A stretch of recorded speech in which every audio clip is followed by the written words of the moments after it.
नमस्कार, मैं अनिल शर्मा आपका एक बार फिर से स्वागत करता हूं आपके अपने YouTube channel commerce by Pathak sir में। आज की यह वीडियो डिसोल्यूशन से रिलेटेड इलस्ट्रेशन नंबर 7 की है।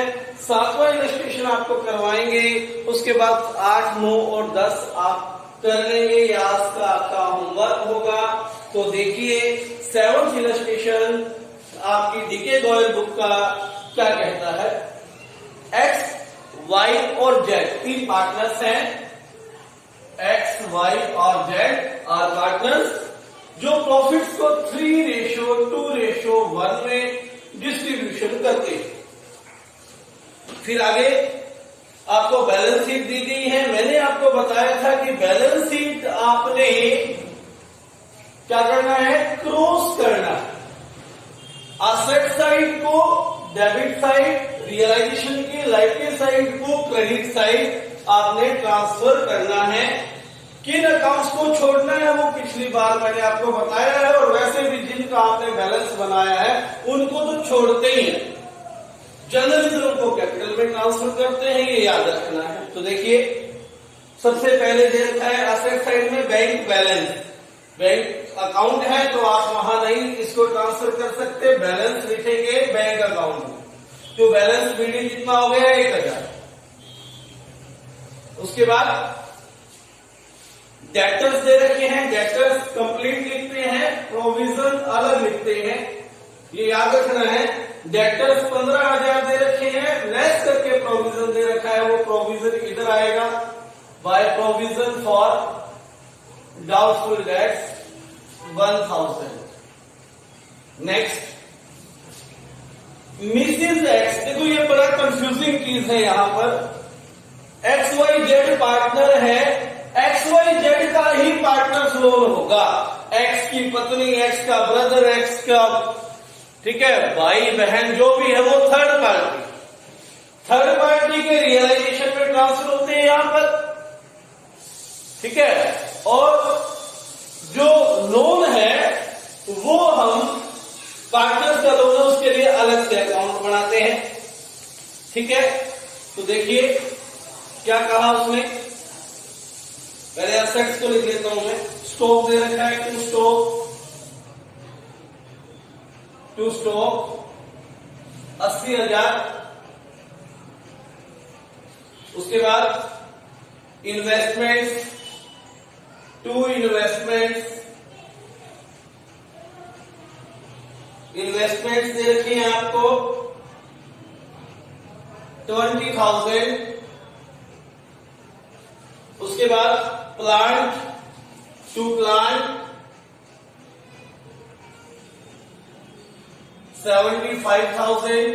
नेक्स्ट दे रखी है गुडविल। जी हाँ, गुडविल ध्यान दे, पूरी पार्टनरशिप में गुडविल को स्पेशल ट्रीटमेंट मिला है, लेकिन यहां पर ये जनरल है। जैसे अरोरा सेक्स का होता है सेम वैसे ही इसको भी हम रियलाइजेशन में ट्रांसफर करेंगे। गुडविल कितना है, 35,000। क्यों करेंगे, क्योंकि इसको भी सेल किया जा सकता है, और मैंने कहा उन चीजों को ट्रांसफर जरूर करेंगे जो रियलाइजेबल है, जो सेल होने योग्य है, ठीक है। आइए अब लाइबिलिटी साइड से लगाते हैं नंबर। क्रेडिटर्स को लिखते हैं बाय क्रेडिटर्स। बाय क्रेडिटर्स हैं आपके 18,500। उसके बाद Mrs x loan. Mrs x, x की पत्नी है, थर्ड पार्टी है।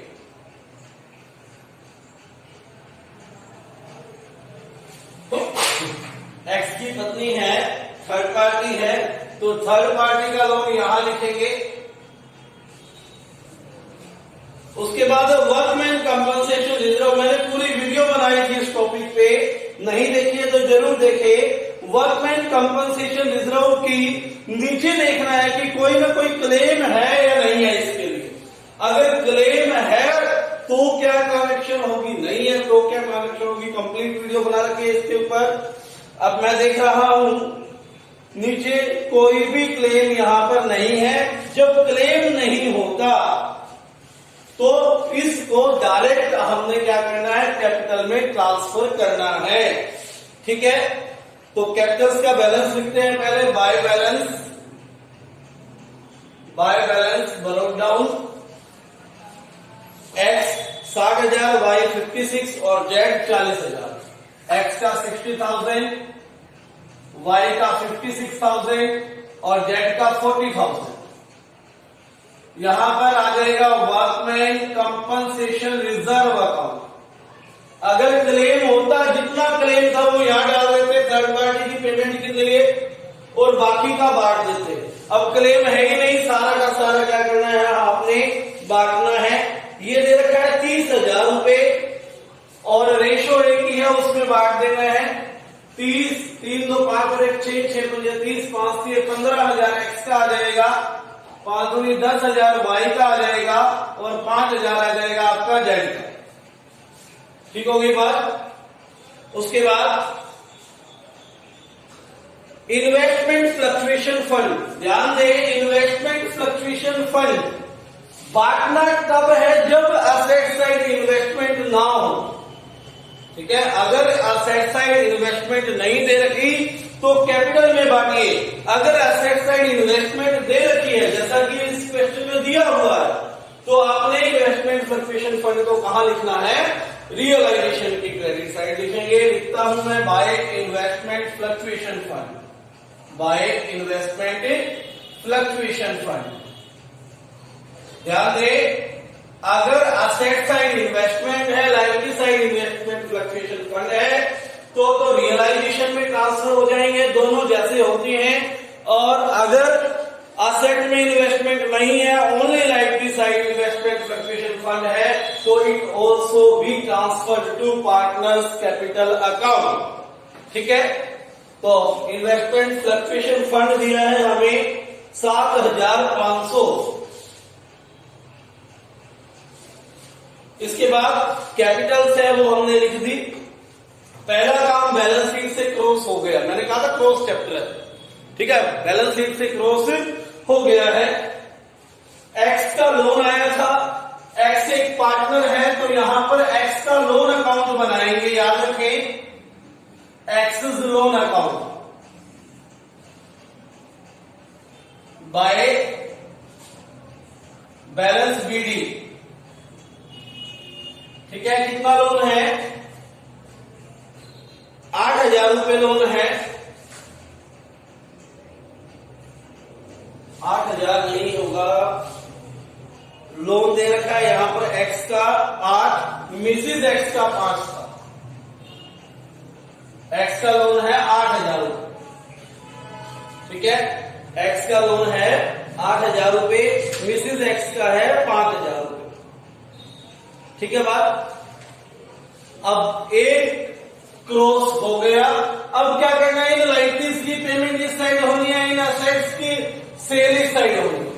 दो काम होगा इन असेट्स का, या तो सेल हो जाएगी, बाय बैंक लिख के रियलाइज कर देंगे, या कोई पार्टनर ले लेगा, जो पार्टनर लेंगे उसका कैपिटल अकाउंट में डाल देंगे। ठीक है, अब पार्टनर्स यहां पर ले लो, मान लो सपोज इन्वेस्टमेंट लेता है एक्स, तो बाय एक्सेस कैपिटल अकाउंट कर दिया, यहां आ गई 20,000 रुपए। अब जब कैपिटल में ट्रांसफर होगा, ये क्रॉस होकर डेबिट साइड आ जाएगा, यानी कि जो एक्स ने इन्वेस्टमेंट ली थी 20,000 रुपए, वो एक्स के खाते से कट जाएंगे उसके। ठीक है, इसलिए लिखते हैं अगर कोई लायबिलिटी पे करने की बात करे तो उसके कैपिटल अकाउंट को डेबिट साइड डालेंगे और फिर क्रॉस होकर उसको वो पैसे फर्म दे देगी। ठीक है, तो देखिए एडजस्टमेंट करते हैं, एडजस्टमेंट के अकॉर्डिंग क्वेश्चन को आगे सोल्व करते हैं। Following transactions took place, x ने इन्वेस्टमेंट ले ली, किसने ली, एक्स ने। सिंपली लिखो बाय एक्सेस कैपिटल अकाउंट। क्या लिया, इन्वेस्टमेंट ले लीजिए, कितने रुपए की ली, 25% more than the book value. Investment थी 20,000, 20,000 का 25% हो गया आपका 5,000, यानी कि एक्स ने ये इन्वेस्टमेंट ले ली 25,000 रुपए में। उसके बाद Y to cover debtors, Y ने भी लिया है by Y's capital account. Y ने लिया है डेटर्स 5,000 के डेटर ले लिए 4,000 के। देखिए ध्यान से, डेटर्स की टोटल वैल्यू है 15,000, इसमें से 5,000 के ले लिए 4,000 रुपए में वाई ने, यानी कि 10 के अभी भी हैं। 5,000 के डेटर्स कितने में ले लिए? 4,000 रुपए में वाई ने लिए। और क्या लिया है? रिमेनिंग डेटर्स जो बच गए हैं उनसे 75% वैल्यू मिली है। ठीक है, जो बच गए हैं उनसे 75% वैल्यू मिली है। डेटर से 15, 5 के 4,000 में ले लिए, मैंने 4,000 लिखा है, बाकी बच गए 10,000। 10,000 की 75% क्या हो गई? से मिल गए हैं उससे पैसे, यानी कि by bank assets realise. Assets realise debtors में मिला 75%, 10,000 का 7,500। ठीक है, बाकी असेट्स सेल हुई, इसी के अंदर लिख देना चाहिए वैसे, लेकिन नीचे लिखूंगा मैं, स्पेस नहीं है वहां पर। बाय बैंक क्या हुआ? स्टॉक सेल हुआ 59 का, स्टॉक लिख दो यहां पर, 59,000 का सेल हो गया। ठीक है, उसके बाद प्लांट सेल हुआ 40,000 का, प्लांट सेल हुआ 40 का, ये भी हो गया आपका काम, यानी कि टोटल हो गया आपका 99,000 और 7, 1,06,500 रुपए की असेट्स रियलाइज हुई। कहता है एक्सपेंसेस हुए 1,000 रुपए, रियलाइजेशन एक्सपेंस 1,000 रुपए दे रखा है। It was found that there was the liability of 8,000 for damages. कहता है कि 1,000 रुपए रियलाइजेशन का खर्चा है और 8,000 रुपए लाइबिलिटी फॉर डैमेजेस है। देखो ये लाइबिलिटी बैलेंस शीट में नहीं थी। ठीक है, ये क्या है? आपको अनरिकॉर्डेड लाइबिलिटी दे रखी है। क्लियर? अब लाइबिलिटीज के बारे में पहली बात, जो ये लाइबिलिटीज थी इसकी पेमेंट कैसे होनी, कोई इंफॉर्मेशन नहीं है। इंफॉर्मेशन हो या ना हो, आपने लाइबिलिटीज पे करनी है। तो लाइबिलिटीज आपने पे की to bank creditors 18,500 as it is लिख दी हमने। मिसिज एक्स लोन 5,000 रुपए एज इट इज लिख दिया। फिर कहते थे डैमेजेस की लाइबिलिटी है 8,000 रुपए, वो 8,000 रुपए डैमेजेस की लाइबिलिटीज भी यही लिख दी, यानी कि जितनी लाइबिलिटीज थी वो पे हमने कर दी। ठीक है बात? जितनी लाइबिलिटीज थी हमने क्या कर दी है? पेमेंट कर दी। एक रियलाइजेशन एक्सपेंस है, रियलाइजेशन एक्सपेंस और कर देते हैं हम टू बैंक। रियलाइजेशन एक्सपेंस 1,000 रुपए। All transaction have been completed, सारे के सारे ट्रांजेक्शन पूरी हो गई हैं। अब हमने क्या करना है? सिर्फ टोटल करना है। टोटल करते हैं 15,000 प्लस 80 95 95 और 20, 1 15 75 1 90 35, 2 25 और 1 2 25 और 1 2 26 और 8 2 34 और 5 2 39, 2 39 और 18 2 57 500, यानी कि इस साइड का टोटल आया 2,57,500।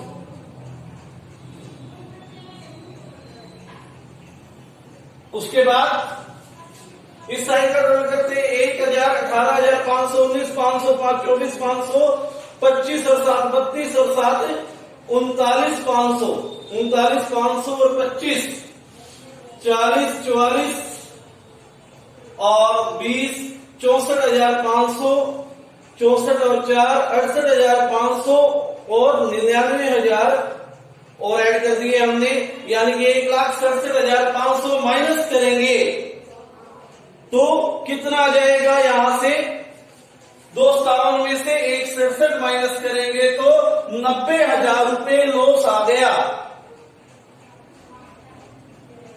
1,67,500 टोटल आया। इस साइड का हमने माइनस किया, क्या आ गया? ये by loss on realisation account. X Y Z में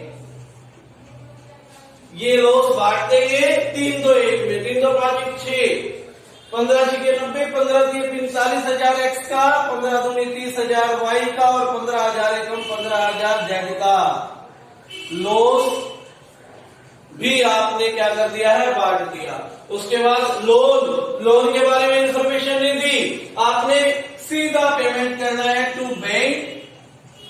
8,000 रुपए पे करो, काम खत्म करो। उसके बाद पार्टनर्स कैपिटल अकाउंट, कल मैंने बहुत आसान तरीका बताया था। रियलाइजेशन में एक्स वाई जेड ढूंढो कहां है।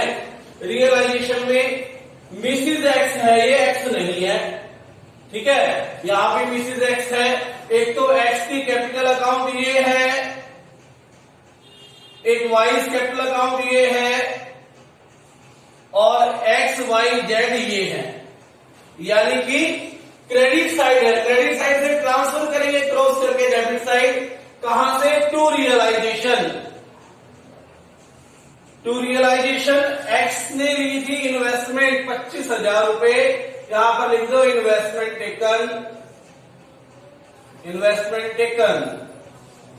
और वाई ने लिए थे डेटर्स टू रियलाइजेशन, वाई ने लिए 4,000 रुपए के डेटर्स, वाई में डाल दो 4,000 रुपए। ये लॉस था टू रियलाइजेशन, क्योंकि तीनों कहां से आ रहे हैं? रियलाइजेशन से। ट्रांसफर जिस अकाउंट से करते हो उस अकाउंट का नाम लिखते हैं। कितना हो गया? 45 एक्स का, 30 वाई का और 15,000 जेड का, ठीक है। अब हम टोटल करेंगे 60 और 15 75,000। 75,000 क्रेडिट साइड का टोटल आ गया आपका 75, 75,000, 75,000 माइनस 25 और 45, 70, कितना बच गया? 5,000 रुपए और बच गए, जो कि हमने क्या करनी है? पेमेंट करनी है to bank. Final payment, final payment इधर 66 माइनस 34, 66 माइनस 34 करोगे कितना आ जाएगा? 32 आ जाएगा। 32,000 वाई को भी पे करना पड़ेगा। जेड की क्रेडिट साइड है 40 और 5 45,000। 45 में से 15 माइनस करो, कितना पे करना पड़ेगा? 30,000 टू बैंक लिखे। फाइनल पेमेंट हो गई। देखिए 3 अकाउंट बन गए हैं, रियलाइजेशन भी बन गया, एक्स का लोन भी बन गया और पार्टनर्स कैपिटल भी बन गया। लास्ट है बैंक अकाउंट। इसका भी मैंने तरीका बताया था, आपने हर अकाउंट में बैंक ढूंढना है। ये मिला, एक ये मिला, इधर यहां पर भी आपको मिला है, यहां पर भी आपको मिला है। इस तरफ टू बैंक और टू बैंक, इन एंट्रीज को ट्रांसफर करना है क्रॉस करके। ये वाला बैंक डेबिट साइड है, क्रेडिट साइड जाएगा बाय रियलाइजेशन। एक्सपेंसिस यहां पर ब्रैकेट में लिख दो, क्रेडिटर्स मिसिज एक्स और लाइबिलिटीज फॉर डैमेजेस, ये पे किए। अलग अलग लिख सकते हो। रियलाइजेशन अकाउंट 18,500, ब्रैकेट में लिख दो लाइबिलिटीज पेड 5,000 और 8,000, और जोड़ के लिखोगे तो भी कोई इश्यू नहीं है। उसके बाद एक बैंक और है, ये भी लिखो बाय रियलाइजेशन, ब्रैकेट में लिखो एक्सपेंसिव पेड 1,000। इस साइड के बैंक आपने क्रेडिट साइड ट्रांसफर कर दिए, इस साइड के बैंक डेबिट साइड आएंगे। टू रियलाइजेशन असेट्स रियलाइज, कितनी भाई? 7500 ये थी, 99,000 ये थी, 1,06,500 रुपए असेट्स बेचकर मिले। यानी कि ये दोनों भी आपने ट्रांसफर कर दी, क्योंकि क्रेडिट साइड थी तो ट्रांसफर हुई डेबिट साइड। इसमें डेबिट साइड है, ट्रांसफर होगी क्रेडिट साइड। कहां से? बाय एक्स के लोन अकाउंट से आया। कितने रुपए दिए? 8,000 रुपए। यहां भी डेबिट साइड बैंक का क्रॉस होगा credit side. By X's capital account, by Y's capital account, by Z capital account. X को दिया 5,000, वाई को दिया 32,000 और जेड को दिया 3,000। टोटल इक्वल करेंगे। अगर इक्वल आता है क्वेश्चन आपका ठीक है, नहीं आता तो नहीं। 1,06,500 और 1,07,500 टोटल आना चाहिए दोनों साइड। 1,07,500, 18, 5, 23 और 8, 31, 1, 32 और 8, 40, 5, 45 और 30, 45 और 32, ये हो जाएगा आपका 47 और 30, 77। ठीक है। और बैंक अकाउंट का क्रेडिट साइड का टोटल 1,000, 8,000, 18, 23, 500 हो गए यहां पर, 8,000, 5,000, 32,000 और 30,000। टोटल बन गया 1,07,500। दोनों साइड का टोटल क्या हो गया आपका? इक्वल हो गया। और टोटल इक्वल हो जाए तो पश्चात बांट दो। ठीक है, क्वेश्चन आपका ठीक है। और चैनल अगर अभी तक सब्सक्राइब नहीं किया तो चैनल को सब्सक्राइब करें, वीडियो को लाइक करें। धन्यवाद।